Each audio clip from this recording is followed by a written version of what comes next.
కట్టా కట్టా నుంచి గట్టు దూకే నీళ్లు అన్నొచ్చాడంటూ సంబరంగా దేశంలోనే ఇలా 3,000 రూపాయలు పెన్షన్ ఇస్తా ఉన్న రాష్ట్రం దేశంలోనే ఇంకొకటి లేదు. ఇల్లు ఇల్లు చేరే సత్యమే సక్రమంగా తెల్లారలేకి మాలచ్చి మా తలుపు కొడుతుంది. నువ్వే మా తలుపు కొడుతున్నావు, నువ్వే మా తలుపు కొడుతున్నావు, నువ్వే మాకు ఇస్తున్నావు మా ఇంటికి వచ్చి.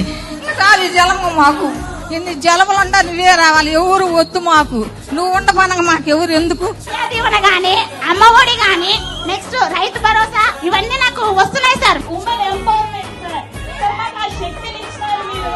ఇంకా ఏపీలోనే ధైర్యవంతులం మేము, ధైర్యవంతుల ఉమెన్స్ మేము అని చెప్పుకోగల ఏపీ ఉమెన్స్ సార్ మేము.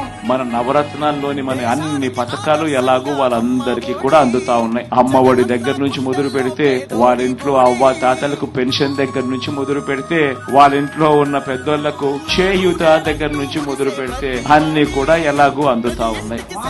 వికలాంగులమైనందుకు మాకు చెరి 3,000, 3,000, 6,000 రూపాయలు పింఛన్ ఇస్తున్నామన్నా.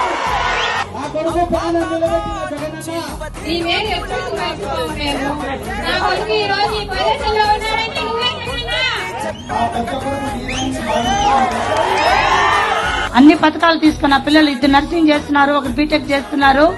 నీ వల్ల నీ ప్రభుత్వం వల్ల నా పిల్లలు బాగా చదివించాను. ఈ వాలంటీర్లు ఇంటింటికి వచ్చి మీ రూపంలో ప్రతి ఒక్కటి వచ్చి మేము కాళ్ళు బయట పెట్టకుండా చూసుకునే వాళ్ళన్నా. నాకు చేయూత వస్తున్నాయి సార్, మేము మగ్గం వేసుకుంటున్నాము. అప్పుడు ఇంట్లో ఇబ్బంది లేకుండా చక్కగా ఉన్నాం. ఆ చేయూత వచ్చినాయి, మగ్గం డబ్బులు వచ్చినాయి, అన్ని వచ్చినాయి. అవతల వాళ్ళు మన మీద దాడి చేస్తా ఉన్నారు అనంటే, లేదా సాక్షాత్తు నా మీదనే ఈ మాదిరిగా దాడి చేస్తా ఉన్నారు అనంటే దాని అర్థం ఏమిటి? దాని అర్థం విజయానికి మనం అంత చేరువుగా ఉన్నామని, దాని అర్థం విజయానికి వాళ్ళంత దూరంగా ఉన్నారు అని. తల వంచిన ఆంధ్రుల కీర్తిని నిలబెట్టాడు